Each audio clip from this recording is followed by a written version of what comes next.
नमस्कार. महाकुंभच्या या पवित्र नगरीमध्ये तुमचं खूप खूप स्वागत आहे. खूप खूप अभिनंदन तुमचं. मी आज इथे श्रद्धेचा ओसंडणारा महापूर पाहिला आहे. आज इथे मी भक्तीचा सागर पाहिला आहे. आणि आज आपल्या बरोबर आहेत या भव्य आणि दिव्य रूपाचे शिल्पकार उत्तर प्रदेशाचे मुख्यमंत्री योगी आदित्यनाथ.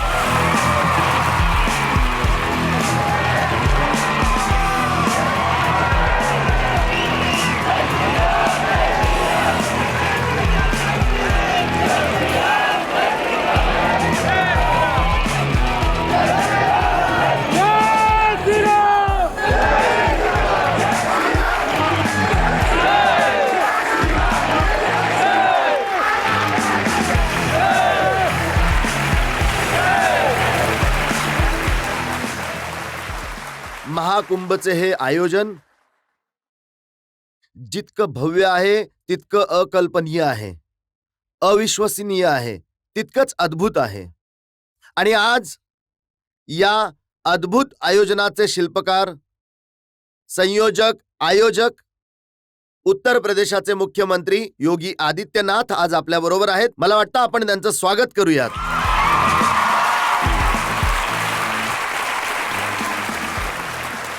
जे लोक लांब लांब उभे आहेत त्यांनी जवळ या. योगीजींनी आज्ञा दिली आहे, तुम्ही लोक सगळे पुढे या. प्लीज जॉईन करा. या पुढे.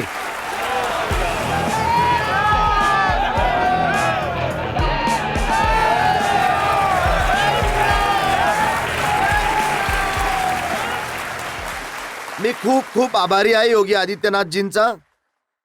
त्यांनी तुम्हा सर्वांना इथे येण्याची परवानगी दिली.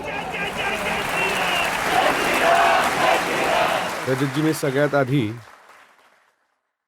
तुमचे, इंडिया टीव्हीच्या संपूर्ण टीमचे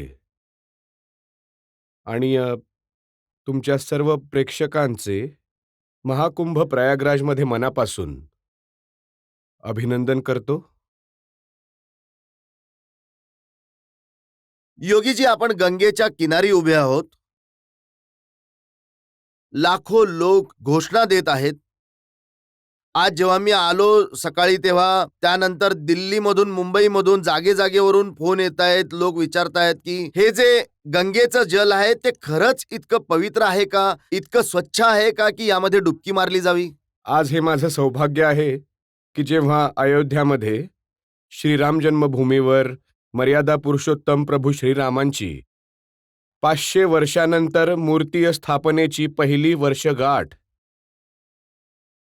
आहे, या प्रसंगी महाकुंभाच्या आयोजनामध्ये पहिल्यांदा उत्तर प्रदेश सरकारचा संपूर्ण मंत्री परिषद माता गंगा, यमुना आणि सरस्वतीच्या या पवित्र संगमाच्या त्रिवेणीवर येऊन उत्तर प्रदेशाच्या विकासासाठी, प्रयागराजच्या संपूर्ण विकासाच्या एका कार्ययोजनेवर चर्चा केली आहे.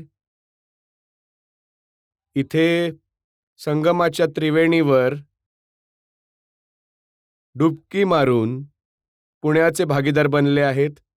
आणि जर उत्तर प्रदेश सरकारचे संपूर्ण मंत्री परिषद त्रिवेणीमध्ये डुबकी मारत आहे, तर मी दाव्याने सांगू शकतो की याची अनुभूती तेव्हाच येईल जेव्हा कोणाला डुबकी मारण्याचे सौभाग्य प्राप्त होईल.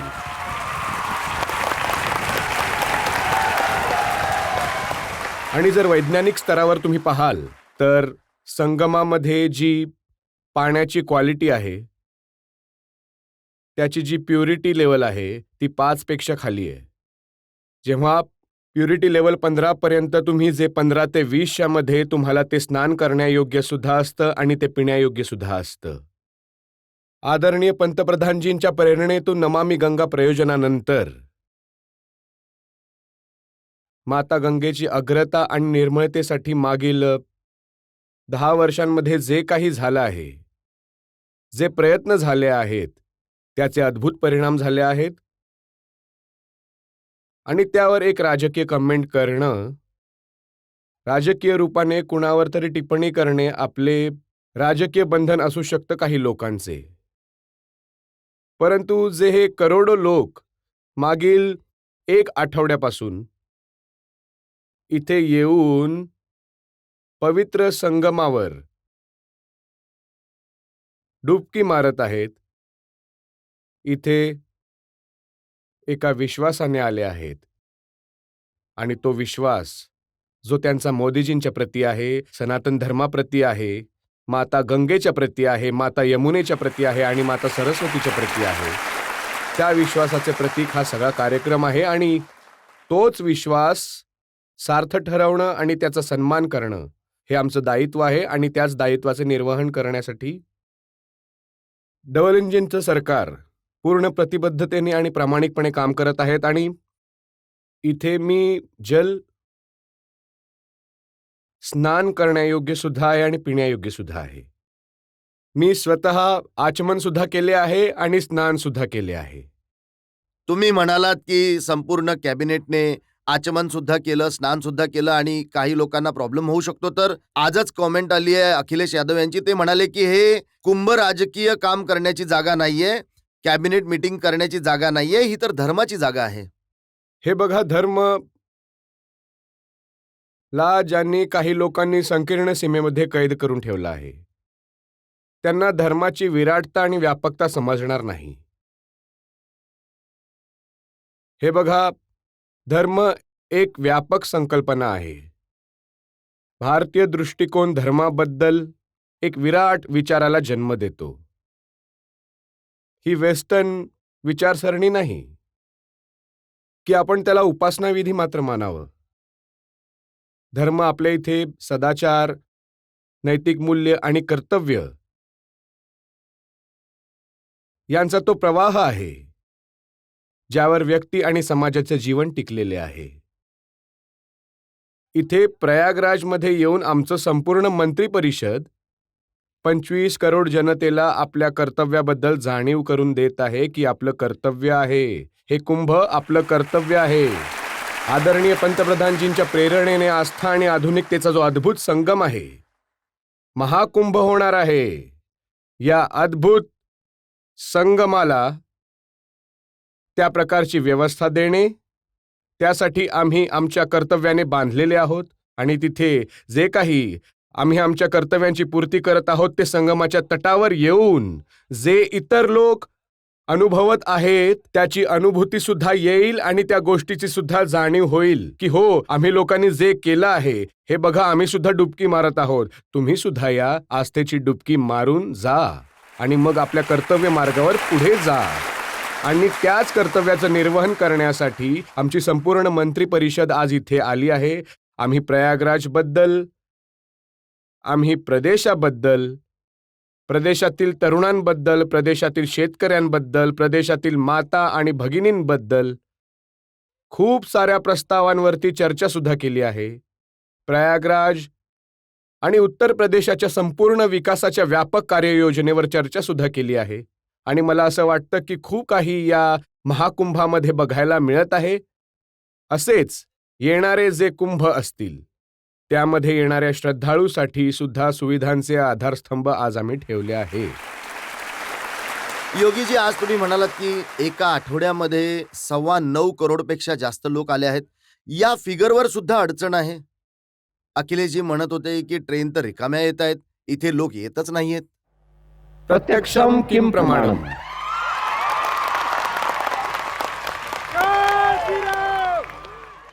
हे बघा, ज्यांच्याकडे देवाने ज्यांना इतकी राजकीय दृष्टी दिली नसेल, तर त्यासाठी देव दोषी असू शकत नाही. प्रभू प्रयागराज आणि माता गंगा दोषी कसे असू शकतात?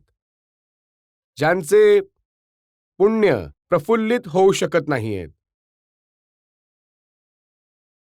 ते अंधकारामध्ये जगण्याच्या अधीन आहेत. त्यांना प्रयागराजचा हा जनसागर दिसून येणार नाही. ही आस्था, उभरणारी आस्था त्यांना दिसून येणार नाही. कारण त्यांच्यासाठी प्रभू प्रयागराजनी त्यांच्या कर्मांच्या अनुरूप त्यांची दृष्टी सुद्धा बाधित केली आहे.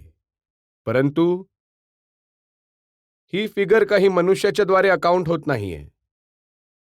कायदेशीर यासाठी कॅमेरे लावले गेले आहेत आणि त्याचं एक पूर्ण मेकॅनिझम आहे. झिरो इंटरफिअरन्स, एक एक हेड काउंट करण्यासाठी व्यवस्था आहे. आणि मग त्या सगळ्यांना एकत्र एआयच्या माध्यमातून जोडून आणि मग त्यांना प्रत्येक तासाच्या अनुसार ते प्रदर्शित सुद्धा केलं जात आहे. आणि माझा अंदाज आहे की प्रतिदिन म्हणजे पौष पौर्णिमेला आणि मकर संक्रांतीला इथे 5.5-5.5 करोड श्रद्धाळूंनी स्नान केले. 15ला साधारण 20 ते 25 लाखची होती जी इथे स्नानार्थींची संख्या आणि श्रद्धाळूंची संख्या होती. बाकी इतर दिवशी म्हणजे 30 लाख, 35 लाख, 40 लाख, 50 लाख क्रॉस करत आहे. आणि हा वाढणारा जो जनसागर आहे, जी आस्था आहे, तीच आस्था लक्षात घेऊन केलेलं आहे. आणि मला असं वाटतं की जे लोक असे म्हणतात की लोक येत नाहीयेत, शेवटी त्यांना सुद्धा मान्य करावं लागलं आहे. त्यांना सुद्धा आपल्या संस्थापकांची मूर्ती इथे लावावी लागली आहे आपल्या कॅम्पवर. एक प्रश्न हा सुद्धा उचलला जात आहे की इतक्या मोठ्या स्तरावर करण्याची काय गरज होती, इतका खर्च करण्याची काय गरज होती, 7,500 करोड रुपये खर्च करण्याची यावरती. रजतजी, हे बघा, ही आमची ड्युटी आहे. आदरणीय पंतप्रधानजींनी भारतातील प्रत्येक राज्यातून स्वतः सुद्धा भारत सरकारच्या पर्यटन आणि संस्कृती मंत्रालयाला त्यांनी या गोष्टीसाठी तयार केलं की बाबा बघा, टुरिझम इकॉनॉमिक ग्रोथचं एक माध्यम बनलं आहे. आणि यासाठी आल्यानंतर लगेचच त्यांनी देशामध्ये भारताच्या व्यवस्थेशी जोडलेल्या त्या सर्व केंद्रांना विकसित करण्याचं काम केलं. भले ते रामायण सर्किट असो, कृष्ण सर्किट असो, बौद्ध सर्किट असो, जैनी सर्किट असो, आध्यात्मिक सर्किट असो, हे सर्व तर विकसित केलंच आहे. एक नवीन दृष्टी यांनी दिली वारशाशी जोडलेल्या या स्तरांना त्यांच्या अनुसार भव्य स्वरूप दिले जावो. जसं काशीमध्ये काशी विश्वनाथ धाम, उत्तराखंडमध्ये केदारनाथ धाम, मध्य प्रदेशमध्ये महाकालचं महालोक, आणि आदरणीय पंतप्रधानजींचंच हे विजन आहे आणि त्यांचीच लीडरशिप आहे, जे आम्ही अयोध्येमध्ये 500 वर्षांची प्रतीक्षा संपवून मर्यादा पुरुषोत्तम प्रभू श्रीरामांच्या भव्य मंदिराचं निर्माण आणि तिथे उभारणाऱ्या जन आस्था बघत आहोत. एक पक्ष तिथे आहे की आम्ही येणाऱ्या श्रद्धाळूंची सुविधा लक्षात घेऊन या सुविधा क्रिएट कराव्यात. परंतु सोबतच जर आम्ही 7,500 करोड रुपये केंद्र आणि राज्य सरकार मिळून सुद्धा इथे खर्च करत असतील कनेक्टिव्हिटीसाठी, मग ती रस्त्याची कनेक्टिव्हिटी असो, रेल्वेची असो, एअरपोर्टची असो, किंवा मग प्रयागराजच्या या सिटीच्या डेव्हलपमेंटचा एक व्यवस्थित प्लॅन तो लागू करणे असो, किंवा यात्रेचा विस्तार लक्षात घेऊन संपूर्ण प्रयागराज यात्रा प्राधिकरणाला इथे जनसुविधांचा विकास करणे असो, इतका मोठा जमाव आहे, इतका मोठा महासंगम, महासागर आहे, परंतु तुम्हाला कुठेच घाण दिसून येणार नाही. ही एक ओळख बनली पाहिजे भारताची, भारतीयांची, भारताच्या भव्यतेची. कुठेच अव्यवस्था नाहीये. हजारो लोक इथे उभे आहेत, कुणालाच अडचण नाही. बाकी रुटीनची कामं चालूच आहेत. पेंटून ब्रिज 30 बनवले गेलेत, 15 येण्यासाठी, 15 जाण्यासाठी. कुठे कंजेशन नाही. 10,000 एकर क्षेत्रफळामध्ये कुंभचा विस्तार केला गेला आहे. 5,000 एकरच्या क्षेत्रफळामध्ये पार्किंगची व्यवस्था वेगळी केली गेली आहे. इथे 12 ते 15 किलोमीटरचे अस्थायी घाट, एकत्र 10 लाख श्रद्धाळू स्नान करू शकतात. हा विस्तार यासाठी केला गेलाय ही कुठल्याही श्रद्धाळूला देशातून, जगातून कुठूनही आला असेल, त्याला काही अडचण येऊ नये, त्याच्या आस्थेला कुठल्याही प्रकारची ठेच पोहोचू नये, हे आमचं कर्तव्य आहे. तर आपल्या सनातन धर्माच्या कर्तव्याचे पालन करत असताना, धर्माच्या आदर्शाचं पालन करत आम्ही आमच्या कर्तव्याचे निर्वहन करत आहोत. परंतु दुसरी बाजू याची आहे, 7,500 करोड खर्च करून जगातील कितीही मोठा इकॉनॉमिस्ट का असेना, तो हे सांगू शकत नाही कुठेही तो 7,500 करोड खर्च करेल तर त्या बदल्यात तिथली इकॉनॉमीला 2 लाख करोड रुपयापेक्षा अधिक लाभ होईल. परंतु मी तुम्हाला सांगू शकतो, यूपीच्या इकॉनॉमीवर याचा व्यापक परिणाम होणार आहे. 2 लाख करोड रुपयांपेक्षा जास्तीची इकॉनॉमिक ग्रोथ होईल यूपीची. तिथे या महासंगमाच्या निमित्ताने, या महाकुंभच्या निमित्ताने उत्तर प्रदेशाचा होणार आहे. आज एक जुना इंटरव्ह्यू मी बघत होतो. त्यावेळचे मंत्री आझम खान साहेब ते म्हणाले की 2013 मध्ये मी इन्चार्ज होतो आणि मी कुणालाच कुठेही ठेच लागू दिली नाही. खूप कमी खर्चामध्ये खूप जबरदस्त कुंभ या टोपीवाल्याने ऑर्गनाईज केला होता. आझम खान ने त्यावेळी कशी व्यवस्था केली होती हे सगळ्यांना माहितीच आहे. 41 लोकांचा दुःखद मृत्यू झाला होता. इथे दुर्भाग्यपूर्ण मृत्यू झाला होता श्रद्धाळूंचा. आणि किती कंजेशन होतं. हे बघा, 2013 मध्ये मॉरिशियसचे माननीय पंतप्रधान जी आले होते याच प्रयागराज कुंभामध्ये, आणि संगमाच्या जवळची घाण पाहून ते लांबूनच नमस्कार करून म्हणाले होते की हीच गंगा आहे. डोळ्यांमध्ये अश्रू होते. हजारो किलोमीटर लांबून ते भारतात आले होते कुंभस्नान करण्यासाठी, परंतु दुर्व्यवस्था, अव्यवस्था, घाण हे पाहून ते परत निघून गेले.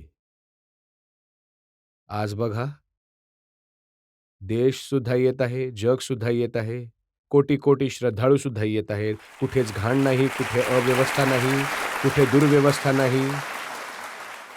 13 आणि 14 जानेवारीलाच 5.5 करोड श्रद्धाळू आले, व्यवस्थित इथून गेले. जेव्हा 2013ला मोनी अवस्थेमध्ये केवळ 2.5 ते 3 करोड श्रद्धाळू सुद्धा खूप कसे तरी येऊ शकले होते. फरक बघा. हा संदर्भ यासाठी दिला गेला आहे. एक. दुसरं, वास्तवात जर यांनी मॉडेल दिलं असतं क्राऊड मॅनेजमेंटचं आणि इतक्या मोठ्या आयोजनाला व्यवस्थित संपन्न करण्याचं, तर त्यांना US मध्ये जेव्हा तिथे आपल्या सक्सेस स्टोरीला, जी एक निष्फळ स्टोरी होती, ती प्रदर्शित करण्यासाठी गेले, तेव्हा त्यांना तिथे ज्या प्रकारच्या व्यवहाराचा सामना करावा लागला होता, प्रदर्शित न करताच त्यांना परत जावं लागलं होतं. एअरपोर्टमधूनच ते तसेच परत आले होते. तर ही तर त्यांची त्या वेळेची गोष्ट होती. याला जर सक्सेस स्टोरी म्हणत असतील, तर मी तर समाजवादी पार्टीच्या लोकांना सांगेन की सक्सेस स्टोरीला आपल्या घरीच ठेवाल तर चांगलं होईल. उत्तर प्रदेश त्याचा स्वीकार करायला तयार नाहीये. योगीजी, हे खरं आहे का की हे जे काही मी सुद्धा पाहिलं की जे बाहेरील जगातील लोक येऊन बघतायत, खरंच व्यवस्था खूप चांगली आहे, लोक उत्साही आहेत, उल्हासित आहेत आणि जे लोक परत जातायत ते सुद्धा आनंदाने आपल्या घरी परत जातायत. पण एक वर्ग असं म्हणतोय की हे बघा, यामध्ये मुसलमानांना येण्यापासून थांबवलं जात आहे.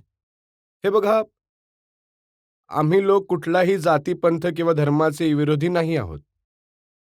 परंतु हो, ही आस्था आणि आधुनिकतेचा एक अद्भुत संगम आहे. भले ते पूज्य संत असो, भले ते श्रद्धाळू असो, ते सगळे आस्थेनेच येत आहेत. जे कोणी भारतीय या आस्थेला सन्मान देतात आणि देतील, ते इथे येऊ शकतात. परंतु जर कुणी या आस्थेशी खेळ करण्याच्या हेतूने येईल, तर मला वाटतं की जशास तसं उत्तर त्याला इथे जे आहे ते प्राप्त होईल. आणि जे मुस्लिम लीडर आहेत ते असं म्हणतात की आम्ही तर इतके उदार मनाचे आहोत, प्रयागराजमध्ये जी वक्फची जमीन होती ती आम्ही कुंभमेळा लावण्यासाठी दिली, फुकटात दिली, तरी सुद्धा आमच्या लोकांना हातगाडी सुद्धा लावू देत नाहीत. हे बघा, इतक्या मोठ्या संख्येमध्ये इथे इस्टेट वेंडर्स आले आहेत, दुकानवाले आले आहेत. कोणी कुणाची जात विचारत आहे का? कोणी विचारत नाहीये. आणि उदारता दाखवायची असेल तर थोडी काशीवर दाखवा, मथुरावर दाखवा, संबलमध्ये दाखवा ना. प्रयागराजमध्ये उदारता दाखवण्याची आवश्यकता नाही. प्रयागराजचं मन तर खूप मोठं आहे. प्रयागराजला जे घ्यायचं होतं ते घेऊन झालं आहे आणि प्रयागराज पुढे सुद्धा येईल. उदारता तिथे दाखवण्याची आवश्यकता आहे, मोठं मन दाखवण्याची आवश्यकता आहे. एक भारत श्रेष्ठ भारतासाठी ज्ञानवापी समाधान धर्मावलंबींना परत मिळाली पाहिजे. श्रीकृष्ण जन्मभूमी पवित्र स्थळ, हजारो वर्षांपासून सनातन धर्मावलंबी या आस्थेने जातो. श्रीहरी विष्णूचा जो पुढचा अवतार आहे तो याच संभलमध्येच होणार आहे. तर तिथे ती उदारता दाखवण्याची आवश्यकता आहे. त्या उदारतेची प्रयागराजला आवश्यकता नाही. प्रयागराज तर स्वतः आपला हक्क घेण्याचा अधिकार आहे आणि तो घेऊन झाला आहे. आणि महाकुंभचं आयोजन आपण आपलं व्यवस्थित इथे आयोजित होत आहे आणि प्रभू प्रयागराजांची इच्छा असेल, प्रभू वेणीमाधव यांची इच्छा असेल, माता गंगेच्या कृपेने इथे व्यवस्थितपणे संपन्न होईल. यामध्ये कुठल्याच प्रकारचा काही संदेह नाही.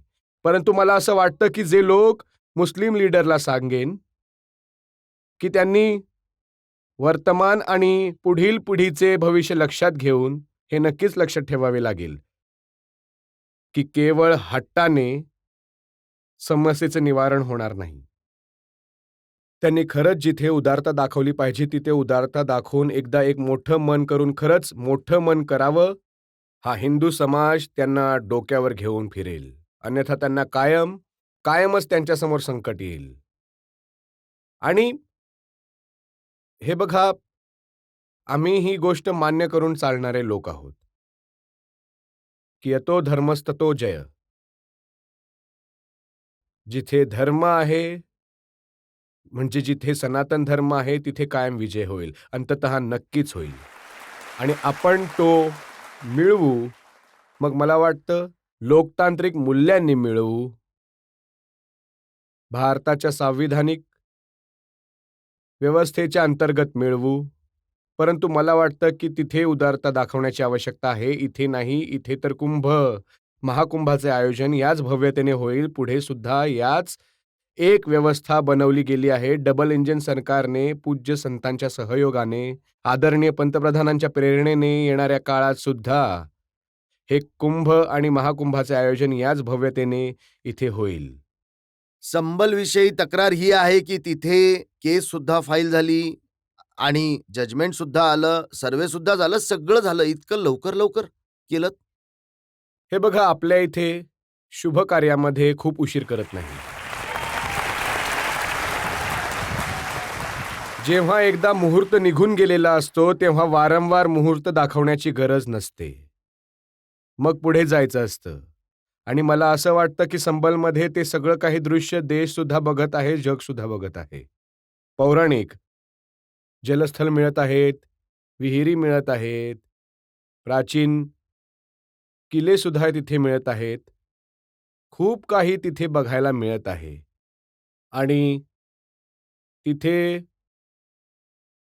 पौराणिक बरोबरच शास्त्रीय प्रमाण आपले पुराण तर सांगतातच. परंतु पुराणांबरोबरच आईने अकबरीने सुद्धा या गोष्टीचा उल्लेख केला आहे.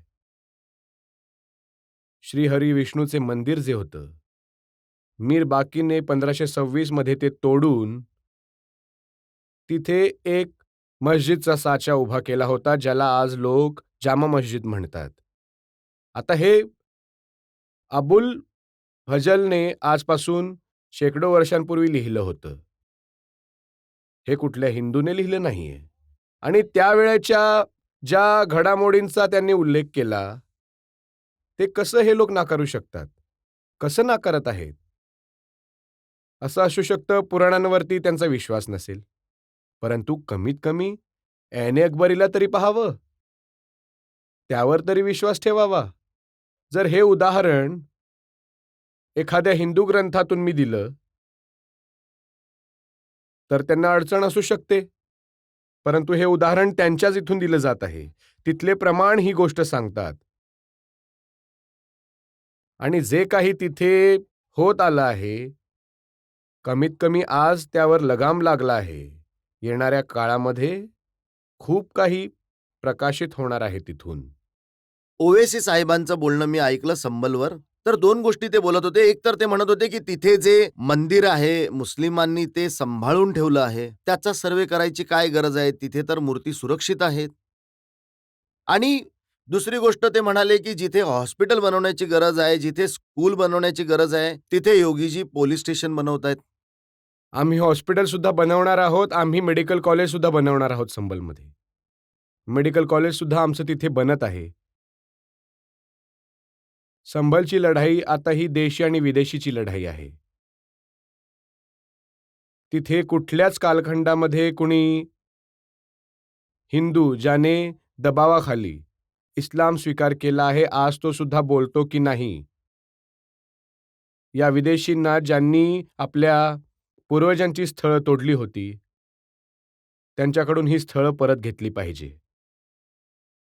आणि हे तिथला तो मुसलमान म्हणतो, की जो आपले गोत्र आज तिथे बघत आहे, ते ओळखत आहेत. कायदेशीररित्या त्यांनी आपली लिस्ट बनवून ठेवली आहे.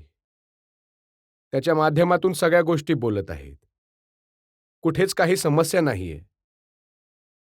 हो, काही लोकांना, ज्या लोकांना मुसलमानांना आपली वोट बँक बनवून ठेवायचं आहे, त्या लोकांना नक्कीच त्रास होईल. परंतु बाकी आणखी कोणालाही त्रास होणार नाही या सर्व गोष्टींमध्ये. आणि मी हे धरून चालतो, की आज डबल इंजिनचं सरकार 25 करोड जनतेच्या हितासाठी चांगले विश्वविद्यालय बनावे, चांगले मेडिकल कॉलेज आणि मेडिकल इन्स्टिट्यूट बनावे, इन्व्हेस्टमेंटसाठी योग्य वातावरण बनावे, हे सगळं करण्यासाठी संपूर्ण प्रतिबद्धतेने काम करत आहेत. ओवैसीजींनी याची काळजी केली नाही पाहिजे, ज्यासाठी डबल इंजिनचं सरकार उपलब्ध आहे, विचार करण्यासुद्धा आणि करण्यासाठी. त्यांची चिंता सगळ्यात जास्त यूपी पोलिसांविषयी आहे. ते म्हणतायत यूपी पोलिसांचा नेम अगदी अचूक आहे. गोळी कायम योग्य निशाण्यावर लागते. यांना तर ऑलिम्पिकमध्ये पाठवलं पाहिजे, मेडल घेऊन येतील. आम्ही तर ऑलरेडी ही व्यवस्था केली आहे. यूपी पोलिसांनी तर जितके काही यूपीचे शूटर आहे, त्या सगळ्यांना आम्ही सांगितलं, की बाबा आम्ही तुमच्यासाठी शूटिंग रेंज बनवत आहोत. तुम्ही मेडल घेऊन या आणि मग तुम्हाला पोलिसमध्ये भरती करू. आणि आम्ही हेच नाही तर ऑलिम्पिकमध्ये जे मेडल मिळवणारे खेळाडू आहेत, त्यांना आम्ही डेप्युटी एसपीची पण पदवी दिली आहे. सरळ डेप्युटी एसपी. 500 पेक्षा जास्त लोकांना आम्ही यूपी पोलीसमध्ये भरती केलं आहे. आणि आज यूपी पोलीसच्या कार्यपद्धतीचाच परिणाम आहे, की उत्तर प्रदेश गुंतवणुकीच्या देशाच्या सगळ्यात चांगल्या डेस्टिनेशनच्या रूपामध्ये आज विकसित झालं आहे. उत्तर प्रदेश इतक्या मोठ्या महाकुंभसारख्या मेळाव्यासाठी सुद्धा, जिथे प्रयागराजच्या धर्तीवर केवळ 45 दिवसांच्या आत 40 ते 45 करोड श्रद्धाळू इथे येऊन त्रिवेणीमध्ये डुबकी मारतील, म्हणजे जगातील तिसरी मोठी लोकसंख्या प्रयागराजमध्ये येईल. आता तुम्ही अनुमान लावा. या संपूर्ण व्यवस्थेला सुरक्षा देणे, सुव्यवस्था देणे आणि क्राऊड मॅनेजमेंट बरोबरच सिक्युरिटीची उत्तम व्यवस्था देणे, हे काम सुद्धा उत्तर प्रदेश पोलीसच करत आहेत. तुम्ही मला सांगा, की जर उत्तर प्रदेश पोलिसांचा नेम अचूक नसता, तर इतकं मोठं आयोजन व्यवस्थितपणे संपन्न होणं हे एक मोठं चॅलेंज होतं. परंतु ते चॅलेंज त्याच अचूक निशाण्यानेच आम्ही लोक व्यवस्थित संपन्न करण्याच्या दिशेने पुढे जात आहोत. हे बघा, उत्तर प्रदेशामध्ये कायदा व्यवस्था चांगली आहे, हे तर सगळं जग मानतंय आता. आणि हे काम खूप अडचण होतं, हे सुद्धा सगळ्यांना माहिती आहे. पण गाडी पलटली जाते. हे बघा, खूप सारे लोक कायद्यावर विश्वास ठेवत नाहीत आणि जशास तसे उत्तर द्यायची आवश्यकता आहे आणि कायद्याच्या कक्षामध्ये ती सगळी कामं हुशारीने केली जातात, ज्यामुळे प्रदेशाच्या हितामध्ये कायद्याचे राज्यसुद्धा असेल आणि प्रत्येक व्यक्ती, प्रत्येक मुलगी, प्रत्येक बहीण, प्रत्येक व्यापारी स्वतःला सुरक्षित समजू शकेल. एक छोटासा ब्रेक आणि त्वरित हजर होणार आहोत पुन्हा एकदा योगी आदित्यनाथ यांच्याबरोबर.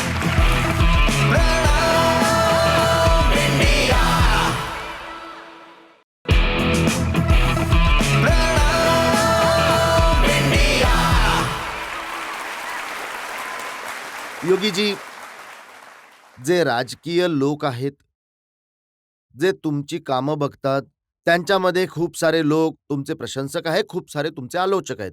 मल्लिकार्जुन खडगे काँग्रेस पार्टीचे अध्यक्ष आहेत. ते नुकतेच म्हणाले की एक आहेत जे भगवा धारण करतात, साधूच्या वेशामध्ये असतात, मुख्यमंत्री बनले आहेत, पण म्हणतात बटोगे तो कटोगे, आणि म्हणतात तेच विभागतात जे कापतात. हे बघा, मल्लिकार्जुन खडकेजी खूप म्हातारे झाले आहेत आणि मला खूप सिनियर नेता आहेत काँग्रेसचे. आम्ही त्यांचा सन्मान करतो, वयाच्या अनुसार त्यांचा सन्मान. परंतु हे वास्तव तर त्यांनी स्वीकारलंच पाहिजे. आणि मला वाटतं की मल्लिकार्जुन खडगे जी स्वतः याचे भुक्तभोगी आहेत. त्यांचे जे गाव आहे, ते गाव हैदराबाद संस्थानाचे एक गाव असायचे, जे त्याचं पैतृक गाव आहे. आणि त्या गावाला हैदराबादच्या निजामच्या रजाकारांनी जाळलं होतं, ज्यामध्ये दुर्भाग्यवशरित्या मल्लिकार्जुन खडकेजींचे कुटुंबाचे सदस्य, त्यांची आई, त्यांची बहीण, त्यांचे काका, हे सगळे लोक त्या दुर्भाग्यवश अग्निकांडाचे शिकार झाले होते. संपूर्ण गाव जाळलं गेलं होतं. बारावती नावाचं ते गाव जाळलं गेलं होतं. त्यांचे वडील यांना घेऊन कुठल्या तरी प्रकारे तिथून निघून गेले होते. ते निजामाचे रजाकार होते. ते कोण होते? ते सत्य मल्लिकार्जुनने स्वीकारलं पाहिजे. आणि हेच तर आम्ही म्हणत आहोत की सत्य तुम्ही का नाही सांगत लोकांना? हे खरं नाहीये का की जेव्हा हिंदू विभागला गेला, तेव्हा हिंदू कापला गेला? जेव्हा हिंदू एक राहिला आहे, तेव्हा हिंदू सेफ राहिला आहे, सुरक्षित राहिला आहे. आणि त्यामुळेच आम्ही म्हणत आहोत की आपण वेगळे नाही व्हायचं. बटेंगे तो कटेंगे, एक रहेंगे तो सेफ रहेंगे, सुरक्षित रहेंगे. आणि ही एक सनातन घोषणा असली पाहिजे. प्रत्येक देश, प्रत्येक काळ, प्रत्येक परिस्थितीसाठी. कारण सनातन धर्माने कधी कुणाचे अहित केलेच नाहीये. जगातील असे कुठले पंथ किंवा धर्म असेल ज्यांना त्यांच्या संकटाच्या वेळी सनातन धर्माने संरक्षण दिलं नसेल? सगळ्यांना संरक्षण दिलंय. परंतु जो कोणी इथे थोडाफार भक्कम झाला आहे, त्याने पुन्हा सनातन धर्मावरती झडप घालण्याचा प्रयत्न केला. आपण संरक्षण तर सज्जनांना नक्कीच द्यायचं आहे, परंतु दुर्जनांशी लढण्यासाठी सुद्धा त्याच प्रकारे एकत्र येऊन आपल्या धर्माचे संरक्षण करता करता आपण सज्जनांना संरक्षण देऊ शकतो आणि दुर्जनांना मग त्यांचं उत्तर देऊ शकतो. तुमच्या बटोगे आणि कटोगे याचा अर्थ असा काढला गेला की तुम्ही जातींना एकत्र करू पाहत आहात, जातीवादाला प्रोत्साहन देत आहात, तुम्ही मनुस्मृतीला प्रोत्साहन देत आहात आणि संविधानाला मागे टाकत आहात. हे बघा, ज्या लोकांना भारत आणि भारतीयत्व माहीत नाही, ते भारताच्या महापुरुषांना, भारताच्या पूर्वजांना सुद्धा नाव ठेवतात. आम्हाला वाईट वाटतं की भारत आणि भारतीयत्व माहीत नसताना आणि भारताच्या त्या परंपरांबद्दल ते लोक टिप्पणी करतात, ज्या लोकांमध्ये या सगळ्याबद्दल काहीही गांभीर्य नाहीये. आपण ही गोष्ट लक्षात ठेवली पाहिजे की भारत उत्तर ते दक्षिणपर्यंत, पूर्व ते पश्चिमपर्यंत एक आहे. देशामध्ये वेशभूषा, राहणीमान, जेवण खाण वेगवेगळे असू शकतात, जात वेगळी असू शकते, परंतु जातीवाद भयंकर आहे. मत आणि धर्माच्या आधारावर विभाजन भयंकर आहे. आपण यापासून वाचलं पाहिजे. प्रत्येक परिस्थितीत वाचलं पाहिजे. आम्ही लोक एकत्र येऊन भारताबद्दल विचार करण्याबद्दल बोलतो. आपला सनातन धर्म भारताचा राष्ट्रधर्म आहे. सनातन धर्म सुरक्षित आहे तर भारत सुरक्षित आहे. भारत सुरक्षित आहे तर सनातन धर्म सुद्धा सुरक्षित आहे. एकमेकांबरोबर हे जोडलेले आहेत. दोन्ही एकमेकांचे पर्याय आहेत. दोघांना वेगळं करून पाहिलं जाऊ शकत नाही. त्यामुळे आम्ही वारंवार या गोष्टीबद्दल बोलतो की आम्हाला वेगळं व्हायचं नाही. आम्हाला तर एकत्र येऊन काम करायचं आहे. जातीच्या नावावर, कुटुंबाच्या नावावर विभागणारे जे हे घटक आहेत ते वास्तवात तुमच्याबरोबर होऊ शकत नाहीत. हे लोक संकटाच्या वेळी तुमच्याबरोबर कधीच उभे नसतील. आणि जर बघायचं असेल तर खूप लांब जाऊ नका. आता 3 वर्षांपूर्वी जगातील सगळ्यात मोठी महामारी कोरोना आला होता. कोविड-19च्या दरम्यान पाहिलं असेल जितके लोक जाती आणि कुटुंबाच्या नावावरती समाजाला विभागत आहेत, त्या लोकांचा कुठेच पत्ता नव्हता. कोणाचाच पत्ता नव्हता. कोविड मॅनेजमेंट आणि कोविड प्रबंधनाबरोबरच प्रत्येक व्यक्तीची भेदभाव न करता त्यांची सुरक्षा, त्यांना संरक्षण देण्याचं काम जर कोणी केलं असेल तर जगामध्ये पहिलं नाव येईल पंतप्रधान मोदीजींचं. तुम्ही पाहिलं असेल की भेदभाव न करता फ्रीमध्ये टेस्ट, फ्रीमध्ये ट्रीटमेंटची व्यवस्था, फ्रीमध्ये रेशन, फ्रीमध्ये वॅक्सिन हे सगळ्या नागरिकांना दिलं होतं. ना जाती, ना मत, ना धर्म, ना क्षेत्र, ना भाषा. सगळ्यांची साथ आणि सगळ्यांचा विकास हा मंत्र जो 2014 मध्ये दिला होता तो कोविड-19च्या दरम्यान सुद्धा दिसून आला होता. आणि आज सुद्धा त्या सुविधा त्याच रूपामध्ये आज सुद्धा प्रत्येक व्यक्तीला भेदभाव न करता प्राप्त होत आहेत. मला हे तर सांगा की 2020-2014च्या आधी कुठले असे सरकार होते ज्या सरकारने भेदभाव केला नसेल? आधी तर मत आणि धर्माच्या आधारावर, जातीच्या आधारावर विभागण्याचा प्रयत्न करत होते.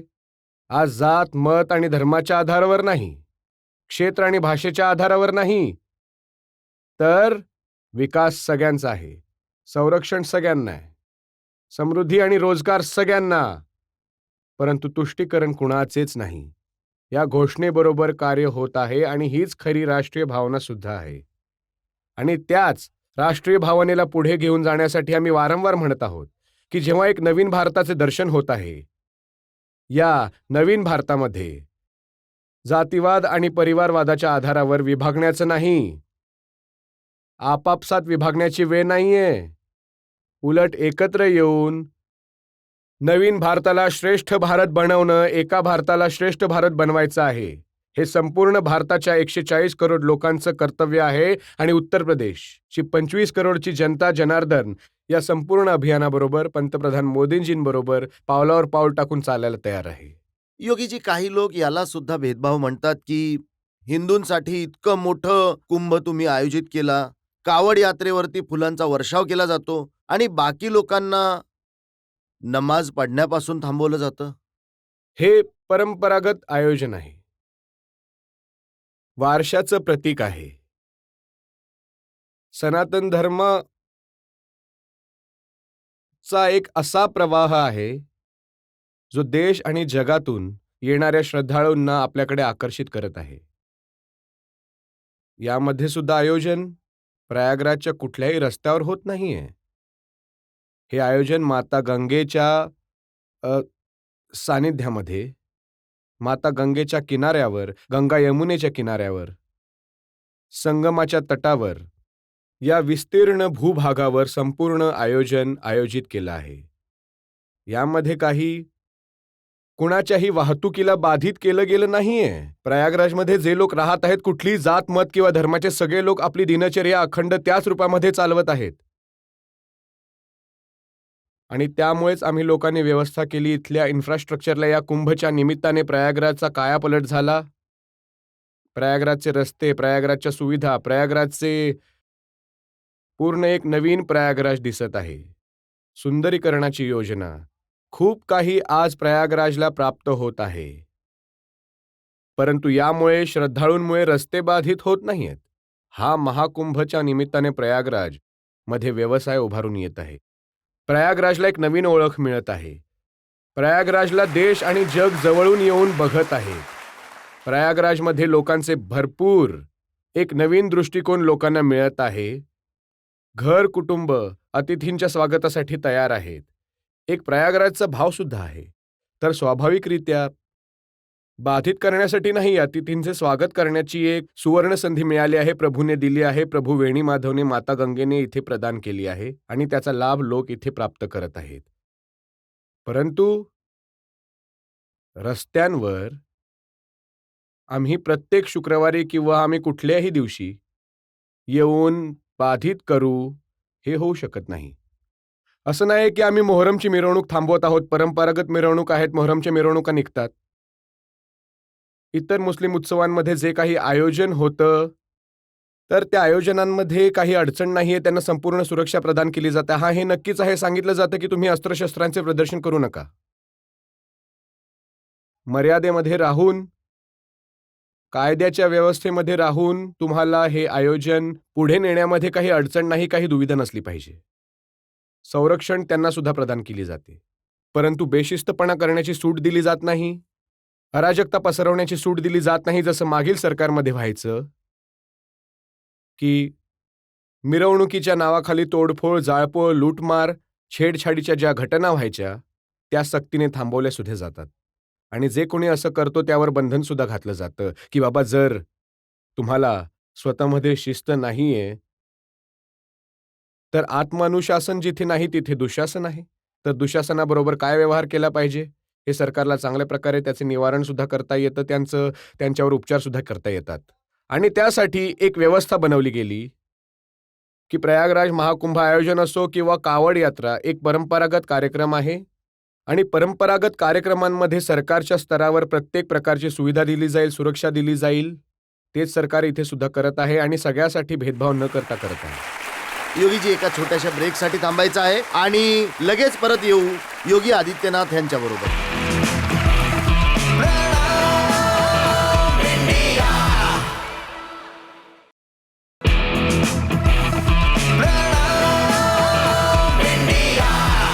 तुमचं पुन्हा एकदा स्वागत आहे. आपल्या बरोबर आज आहेत संगमाच्या किनारी योगी आदित्यनाथ. मी 10 वर्षांपूर्वी जेव्हा प्रयागराजला आलो होतो, तेव्हा याचं नाव इलाहाबाद होतं.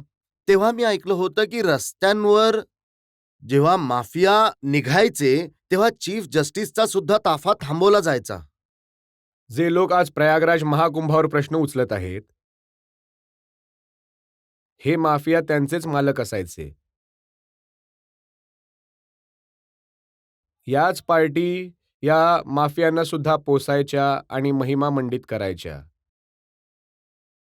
आज माफिया नाही आहेत.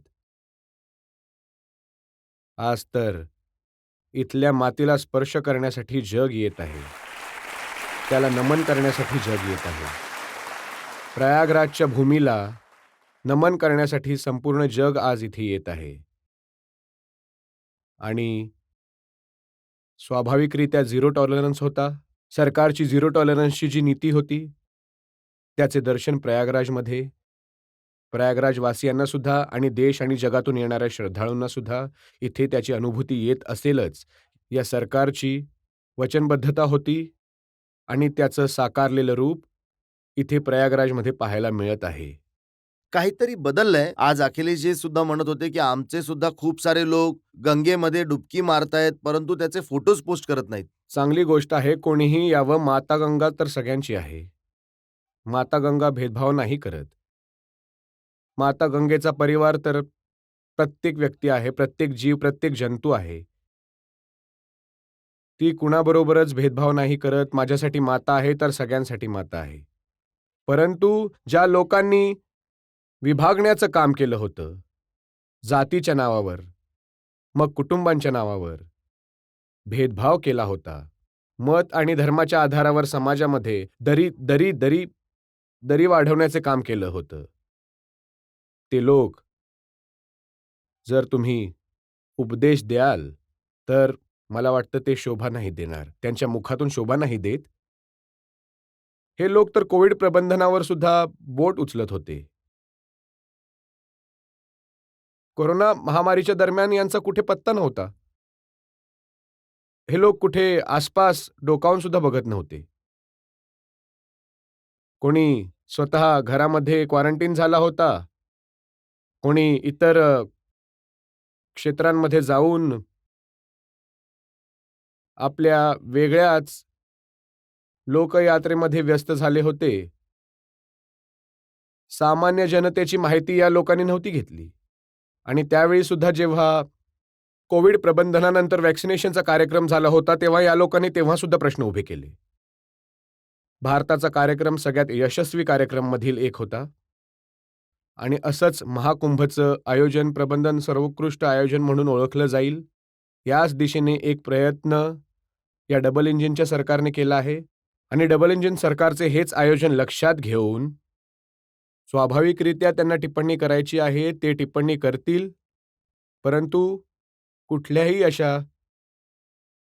अशा प्रकारच्या टिप्पणीची पर्वा न करता आम्ही लोक आमच्या मार्गावर पुढे जाऊ आणि भव्य आणि दिव्य कुंभला देशाच्या आणि जगाच्या समोर ठेवून आम्ही त्याच्या प्रतिष्ठेला साजेसे श्रद्धाळूंना सुविधा आणि संतांच्या मार्गदर्शनाखाली हे आयोजन पुढे ठेवू.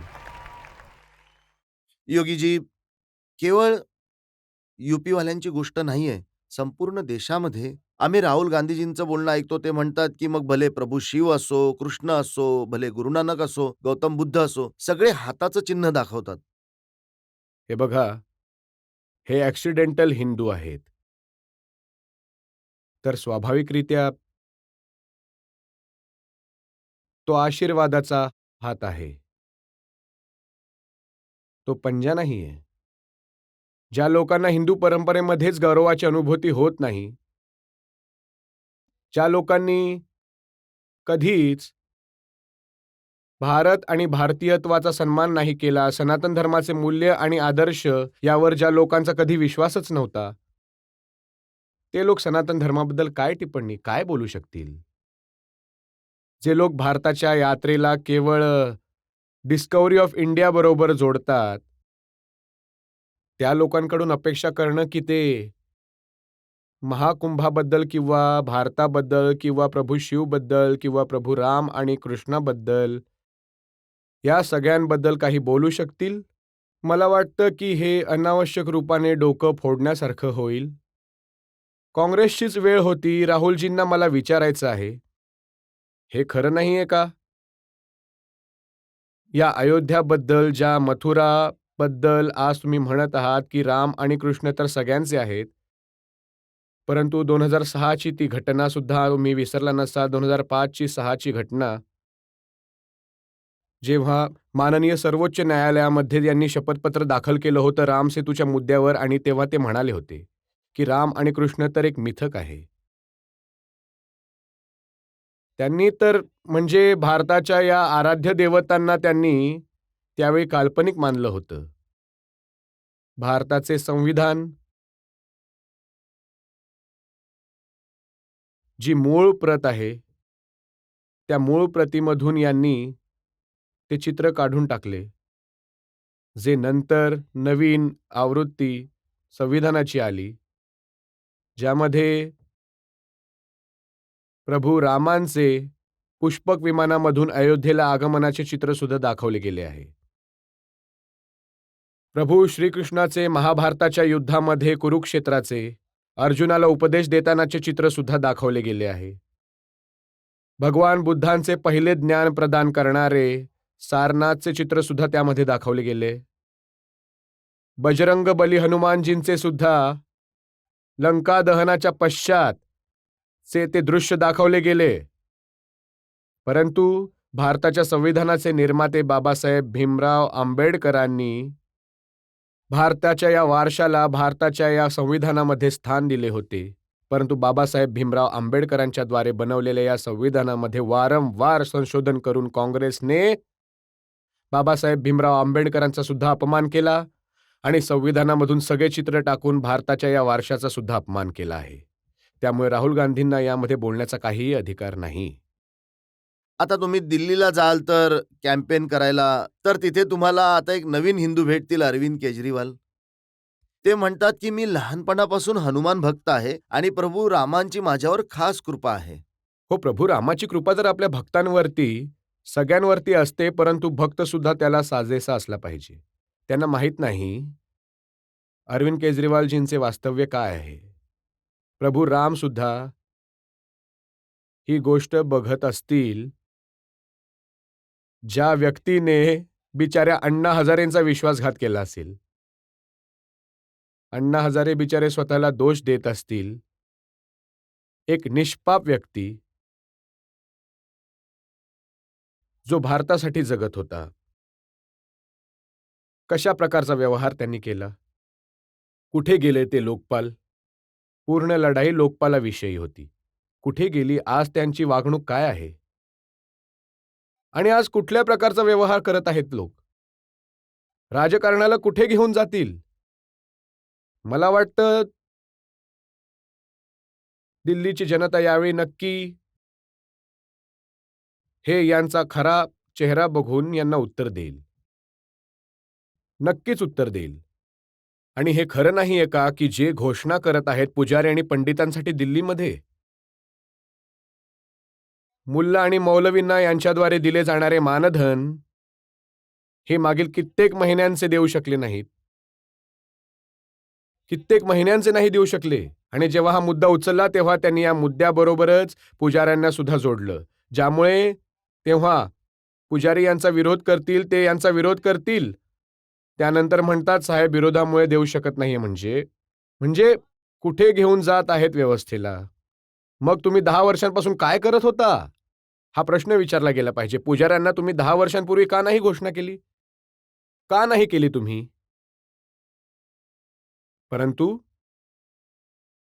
दिल्लीमध्ये आम्ही लोक जाऊ इंद्रप्रस्थ बनवण्यासाठी आणि इंद्रप्रस्थांमध्ये उद्यापासून लढाई सुरू होईल. अवश्य दिल्लीची जनता यावर नक्कीच लक्ष देईल. आणि दुसरं जे त्यांनी अभिवक्तव्य दिलं आहे, कोरोना काळामध्ये सुद्धा संपूर्ण देशाने पाहिलं होतं, उत्तर प्रदेश, बिहार, उत्तराखंडाच्या लोकांबरोबर कुठल्या प्रकारचा व्यवहार दिल्लीच्या केजरीवाल सरकारचा त्यावेळी होता. त्यांचं पाण्याचं कनेक्शन कापलं गेलं होतं, त्यांचे रेशन कार्ड काढून घेतले होते, त्यांच्या घरामध्ये जबरदस्तीने कुलूप लावले होते, त्यांचा रोजगार काढून घेतला होता. हा व्यवहार होता. निवडणूक त्याची एक संधी आहे. जनता जनार्दन यांचा हिशोब करतील. त्यांच्याकडून याचा हिशोब घ्यायची गरज आहे. आणखी एक छोटासा ब्रेक आणि त्वरित परत येऊ योगी आदित्यनाथ यांच्याबरोबर.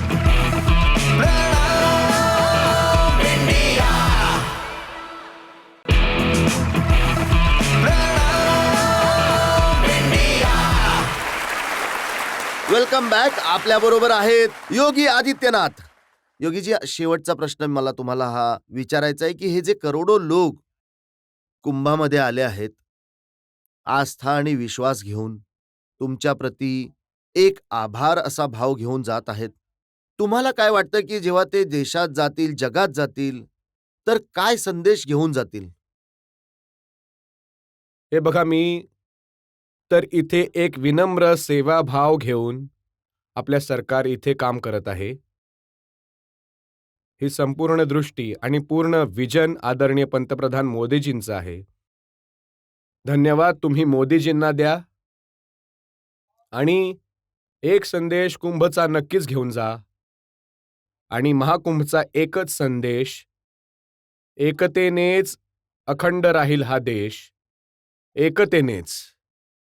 आणि एकतेचा हा संदेश संपूर्ण देशामध्ये गेला पाहिजे, संपूर्ण जगामध्ये गेला पाहिजे. आणि हाच संदेश या महाकुंभाचा आहे. ना जाती, ना पंथ, ना भाषा, ना क्षेत्र, कुठल्याही प्रकारचा कुठलाही भेदभाव नाही. सगळे लोक एका संगमावरती येऊन माता गंगा, यमुना आणि सरस्वतीचा आशीर्वाद प्राप्त करत आहेत. संगमामध्ये डुबकी मारत आहेत. या नवीन भारताचं हे दृश्य आहे जे प्रत्येक भारतीयाला आपल्याकडे आकर्षित करत आहे. आणि याचा एकच संदेश आहे, तो एकतेचा आहे, राष्ट्रीय एकता. अखंडतेसाठी या एकतेची आवश्यकता आहे आणि या एकतेच्या मार्गावर आपण चाललो तर सनातन धर्म सुद्धा सुरक्षित राहील आणि आपला देश सुद्धा अखंड राहील. योगीजी, तुम्ही इंडिया टीव्हीच्या या मंचावर आलात आणि हजारो लोकांच्या समोर तुम्ही कुंभाबद्दल सांगितलं. तुमचं खूप खूप धन्यवाद. खूप खूप रजतजी, आभार. मी तुमचे आणि तुमच्या संपूर्ण टीमचे पुन्हा एकदा महाकुंभाच्या या आयोजनानिमित्त मनापासून अभिनंदन करतो आणि विश्वास आहे मला की जो सकारात्मक दृष्टिकोन महाकुंभाबद्दल, भारत आणि भारतीयत्वाबद्दल इंडिया टीव्हीचा आहे, तो निरंतर इंडिया टीव्हीच्या प्रेक्षकांना आणि इतर मीडिया जगताला प्राप्त होईल. तुमचे आणि तुमच्या टीमचा मी महाकुंभच्या या आयोजनामध्ये मनापासून अभिनंदन करतो.